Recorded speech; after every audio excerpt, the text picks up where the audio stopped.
Recording in progress. Okay, what I'd like to do now is take a look at the equipment that I use in working with acrylics. We'll start with the brushes, and I'm going to just sort of demonstrate the brushes that I like to work with. And I choose my brushes based on the size of the brush, how large it is, whether it's a short or a long brush, the stiffness of the brush, and then the shape of the brush, whether it's angular, which is a bright, or a flat, it's a little bit longer, or in fact it's a filbert, which is rounded at the end. And those are the ones that primarily I work with. But I work with a number of different brushes from different companies, but based on that, those selection criteria. And the ones that I'm describing are nothing really special, just convenient for me to buy from the local dealer, and of a type that I like to work with acrylics. So let's start with the brush that I use mostly. This is an inch and a half. It's a Legato, Legatto from Opus Framing in Vancouver, and I like it very, very much. I'm going to put on a little bit of opaque colors here. And this brush in particular is probably 10 years old. And look at how nice and clean and neat the edge is on that. Like, that's really nice. I could take that and do all sorts of nice things with that. See how the paint is not totally covering? I'm holding my brush very, very delicately and doing what I call tickling. I'm not pushing the brush at it. I'm taking the brush and drawing it down the canvas. And this is something I'll be doing a fair bit in the classes. That is a sort of a tickling approach, I call it. And if the paint was really, really dry, and as I'm adding some black to this now, it is a scumble. Just a bit of a change, one over the top of the next. This brush does that extremely well. This is a great brush for drawing, for making the impression of trees and so on. Just doing different things. Again, very lightly loaded right now, lightly loaded, but it is in the middle of stiffness. If I push that against the panel, you'll see that it does bend, but there's a fair bit of resistance to that. So it's a very good all-around brush, and I use it a great deal. Probably the most common brush. And I'll take this, what I would call a good size brush, not big brush, but a good size brush, and I will use it in a variety of different ways. I'll often make the entire painting out of this. I can take it and, we can do things with it and just keep playing, and just spots of color, just different shapes. My favorite brush by a long shot. My next favorite is from the same family. It is more of a flat. It is a longer haired brush, and so I can do kind of different things with it. It's got more flexibility. The longer the fibers, the longer the hairs, whatever you're calling these things, the more flexibility it's got versus the stiffness of the shorter one. So I use that a great deal as well. And then from the same company, I will use, not very often, but I do use them, the filbert, which is the rounded end, and see the different kind of neat brush marks, and just by tapping and making changes with it. And it's the best one for working on its edge. A filbert works well to sort of take on the edge and scumble stuff in or fill in an area quickly with it. Really, really nice in that regard. Then you can take and make little changes over top of that. So each of them has a different vocabulary, really, and what it's doing with the paint. Each of them are your talking words in shape and color and value. I use also a lot of the smaller brushes. This again is still Legato. This is a 1/2 inch flat and really nice for working and controlling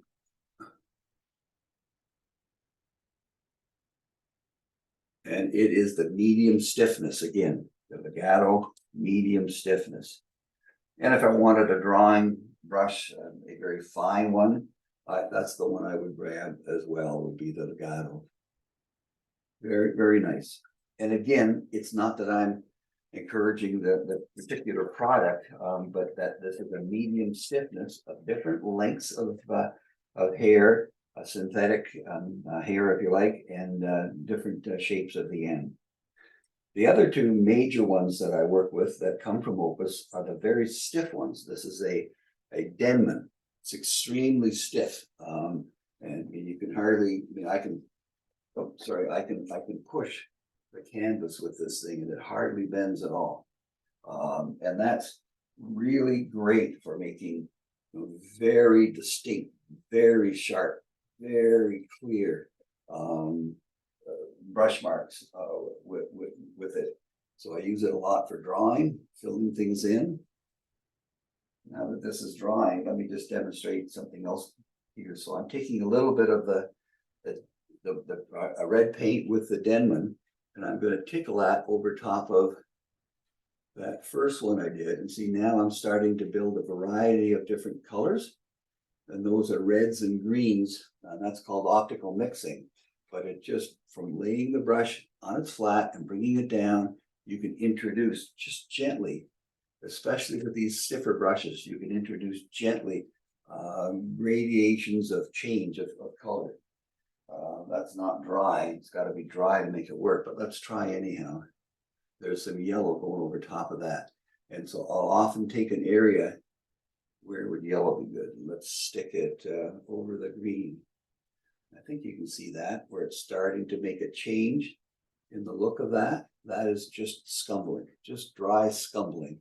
I call it tickling because it's just a very, very gentle. And that's why I like a little bit of grain, little bit of variety on my surface. And that comes from the way that I apply the gesso with those cheap and expensive rollers that I've talked about. So that's the stiffest of the Opus products. Then I get into a softer one again. It's an Arietta. So this is seeing how that bends when I just the same amount of resistance against the canvas, and that bends. So it will talk in a different way.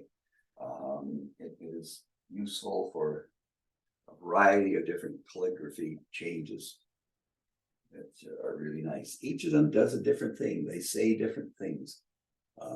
This is your language, and having brushes and having some comfort in how you work with those brushes is really, really critical. Very, very important. So that is the softer, that is the Arietta from Opus as well. And you could get, again, this in all sorts of different brands. It's the length, it's the shape, and it's the degree of resistance, the softness, if you like, on the surface with it. Those are my favorites.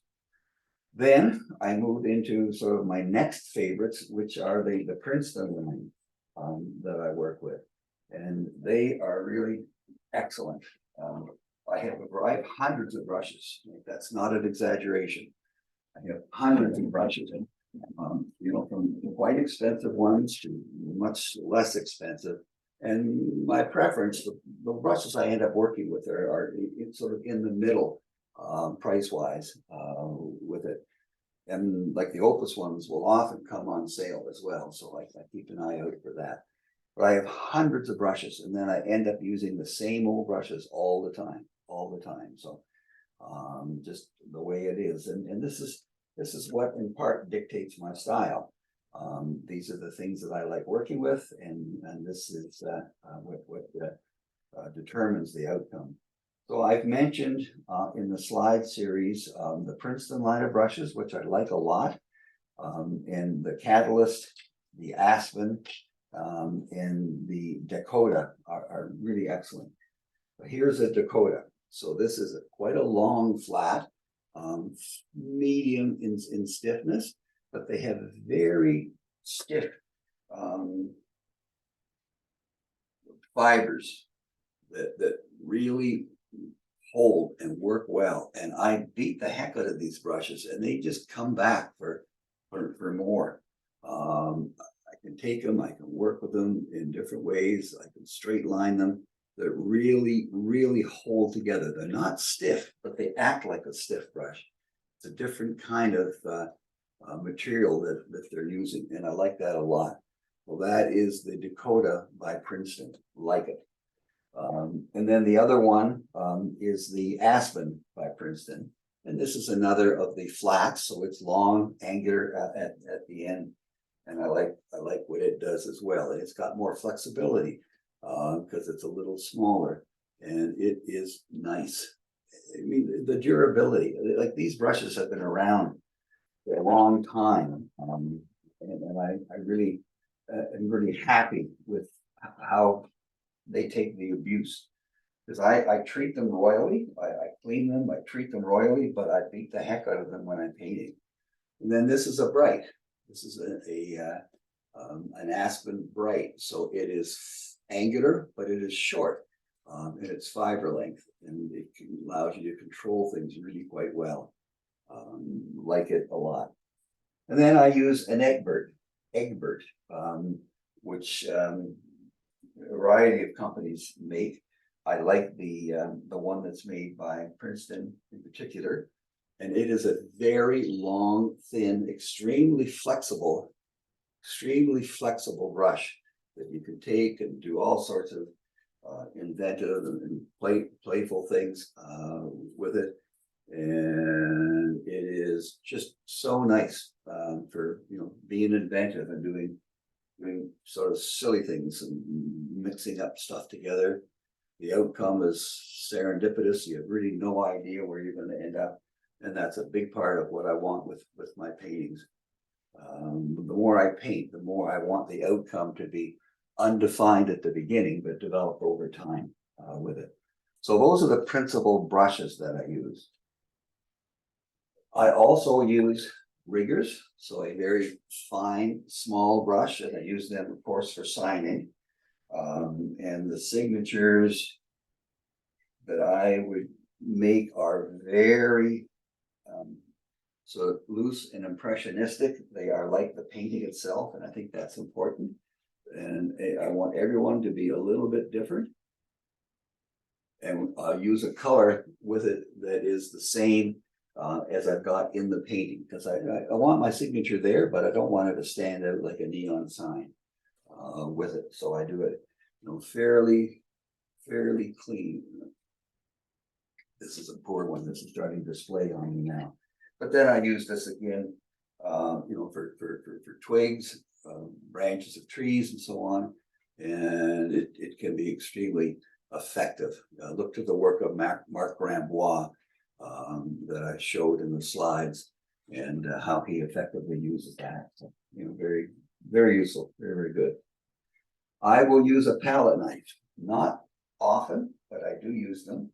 And when you're working with a palette knife, it's important to decide what it is that you're trying to achieve with it. And I'll use it for snow on the mountain, or for just sort of abstracting effect. But I'll take it and I'll put it in the paint, and then I'll decide how much paint I want on it. So I don't just bang it away.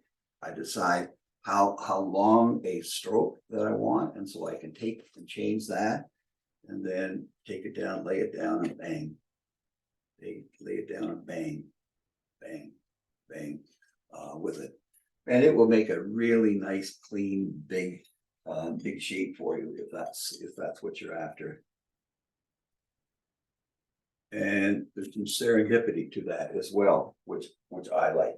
Again, that's part of my painting. Is I want the outcome to be somewhat unknown, uncertain at the beginning. That's the fun of making a painting for me, and that's when I make my strongest pieces. Also, I should mention I have many larger brushes as well. And here's an example. This is another Princeton. This is a full 2-inch. I have a 3-inch and a 5-inch in these. These are Princeton catalysts, really expensive. And I don't know that it's worth all that much money, but it's really nice to have a large brush that you can take and cover an area with. And you can hold it on its edge and do all sorts of little things. It is the catalyst, so it's fairly rigid, fairly firm as well.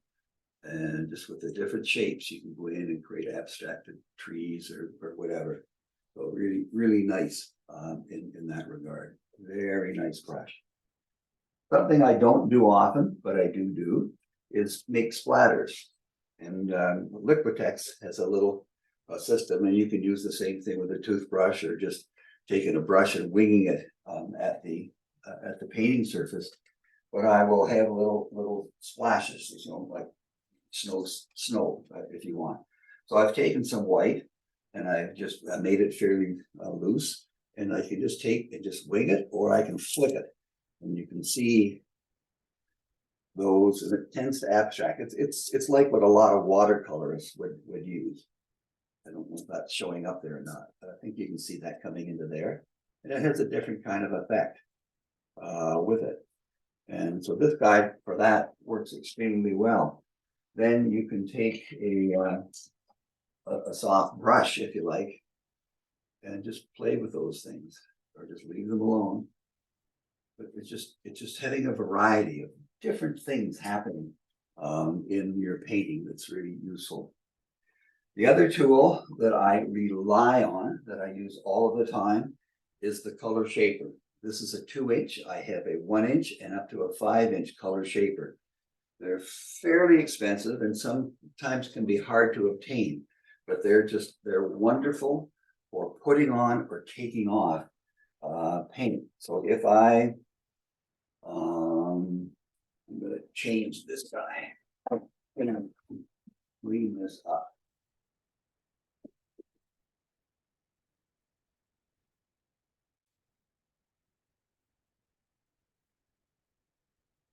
If I was starting a canvas, I might have a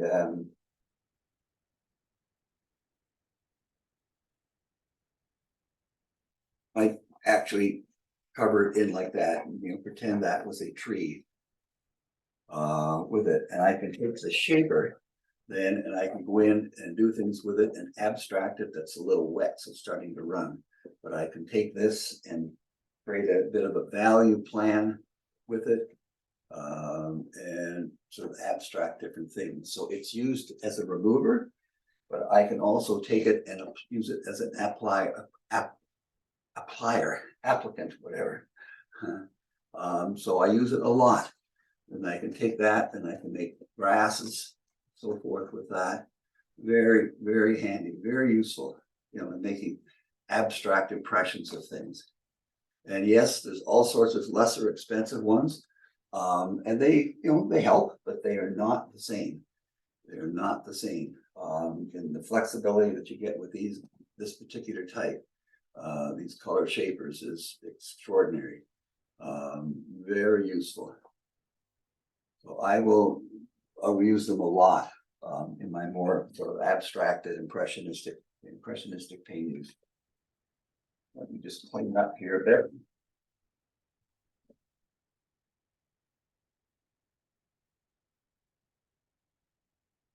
I'm going to just dry that.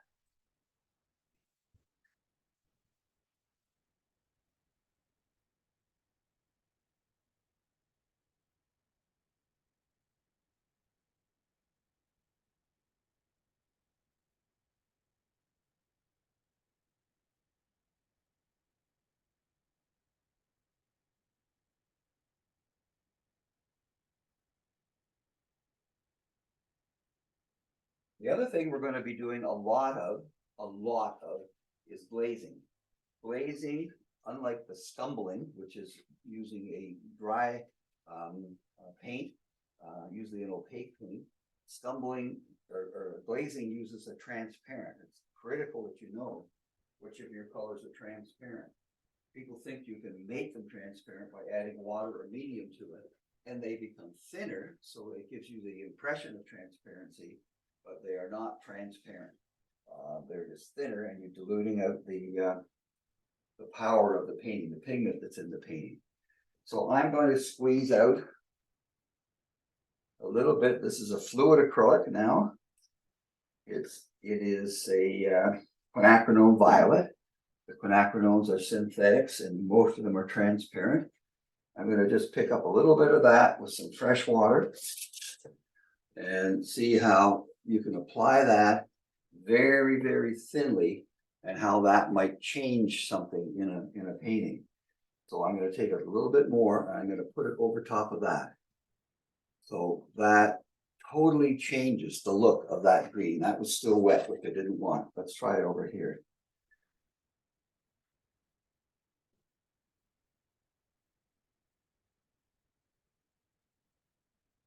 See how that changes everything? Let's take, I have a little bit, I think this might work, a little bit of Indian yellow, which is a transparent yellow. See the effect of that? How that takes that and moves that in a different direction. Take that, put that over there, and you're going to get yellow and red, which is going to produce an orange for you. So we'll be doing this a fair bit. We'll be taking these transparent colors and just making a change in an area. I can take this is Payne's gray, which is fairly transparent black, blue black as well. And you can see how if I took that and covered that over an area, how it would just tone it down. So sometimes when we want to take the oomph out of a painting, we want to take the zing out of an area that's too saturated or too bright. I will use an ivory black or a Payne's gray and just take that down a bit. Come in with my shaper and turn that into an abstracted kind of a shape, tree, whatever. Play. All fun and for invention. I use a variety of things for straight edges. The handiest thing for me is this Home Depot. I think this is used for drywalling, but it is very nice, light, easy to work with, makes a nice light line, and I use that quite a bit as well with it. Another tool that I'll use is the window cleaner. I could put a little bit of paint on that and I can create really nice, so just impressionistic lines. So they're there, they're not there. I want a bit of a I don't know, an aspen tree coming up in there. There, the amount of paint that I've on it, and just like the acrylic, I'm sorry, the what do you call that thing? Just like that guy, you've got to just decide how much control that you want to have by how much paint you put on it, what kind of coverage you want. So for different lines and so forth, this works extremely well. I use all of these things all of the time. The intent is to create variety as best we possibly can with it. One of the issues that people have concerns about is blending. And blending, it just happens with oil paint. With acrylic paint, you've got to be more aggressive. You've got to go after it and say, I want to blend. There's no problem in doing that. Let me just take an area here. Dry that a bit.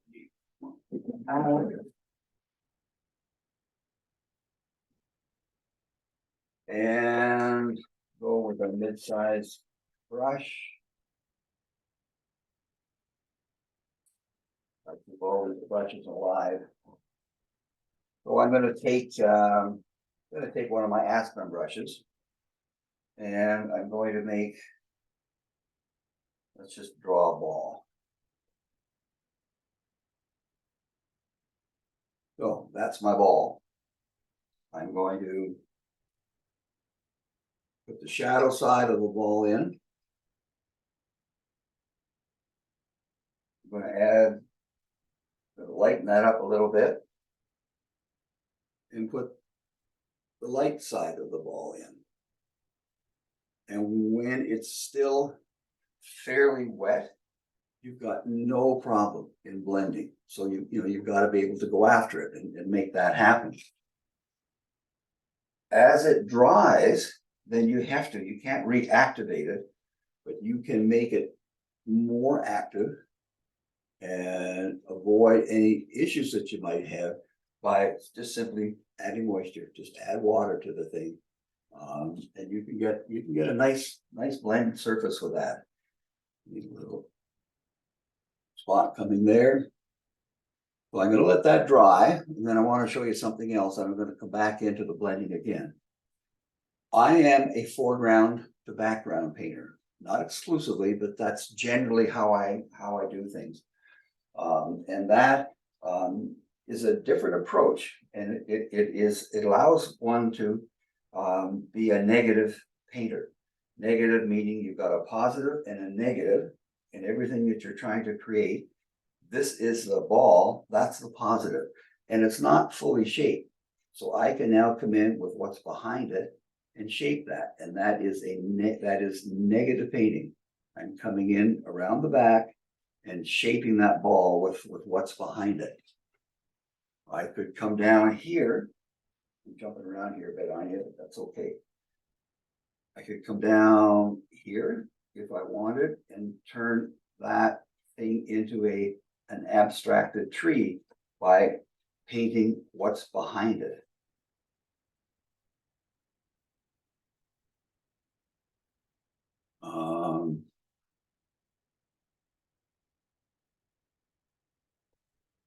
I'll do a full exercise on that. It's really important.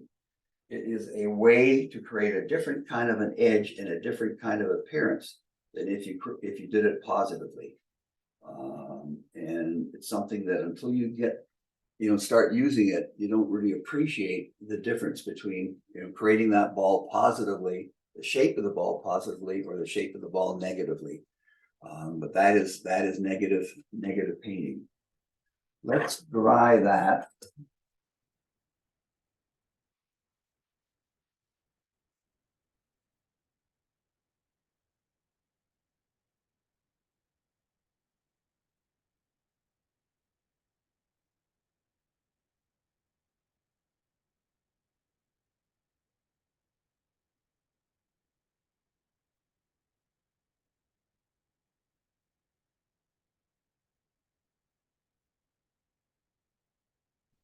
The other way to blend is to plan it in advance, and that is to add moisture to your surface before you apply the paint.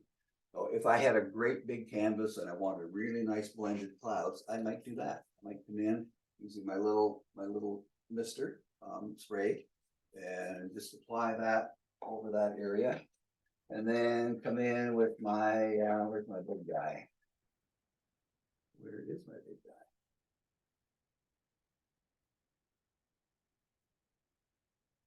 guy? Okay, we're going to use this one. So I can take and come in and start building my clouds. And if I've got moisture built in underneath there, then it allows me to create just all sorts of nice softness. So pre-planning to make a blending opportunity, it gives you full freedom, and you still have individual brush strokes that are nicely shaped and kind of fun to look at. That's a big part of a successful painting. Brush strokes that are interesting, bold, confident, make it look like you know what you're doing.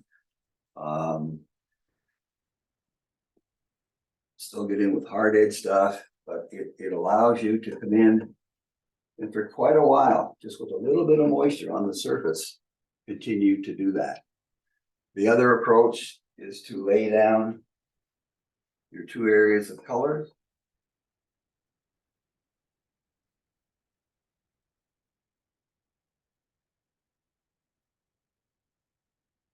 Side by side, and then do a light misting, very light misting of them once they're down, and you can bring them each and keep them active.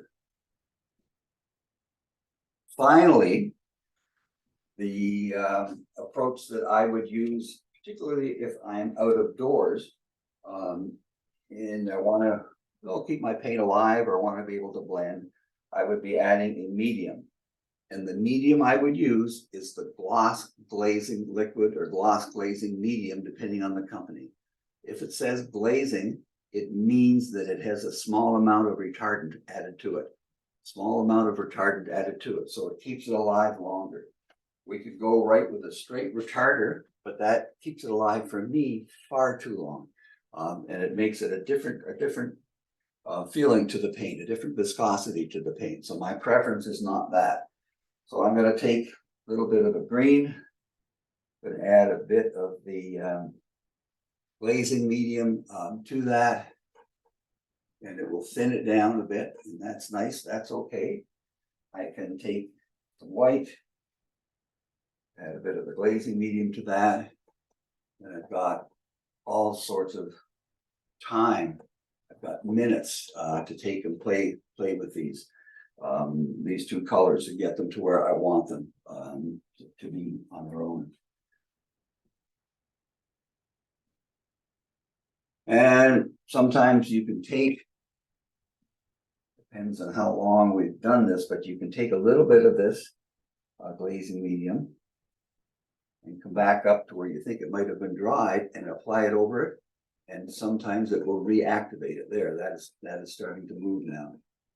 And you can sort of move it into a blend. Actually, it's doing more glazing than it is anything with that. So those are the basics of working with acrylics, with the different tools that I would work with. Oh, but there's also the opportunity to use a variety of different things like paper towels. You don't need to get up and do this kind of stuff. Some people use this a lot. Not a big thing for me, but all of these things are there. I have all sorts of other things that I've played with over the years, but these are the ones that work for me most of the time. So I hope that helps. The brush is critical. How stiff it is, its shape, the length of the brush itself. The manufacturer is not that important. You're picking it on those qualities. Stiffness being one of the most important with it. And then the color shaper, very important to me. I use it a great deal. So hope that helped. Cheers.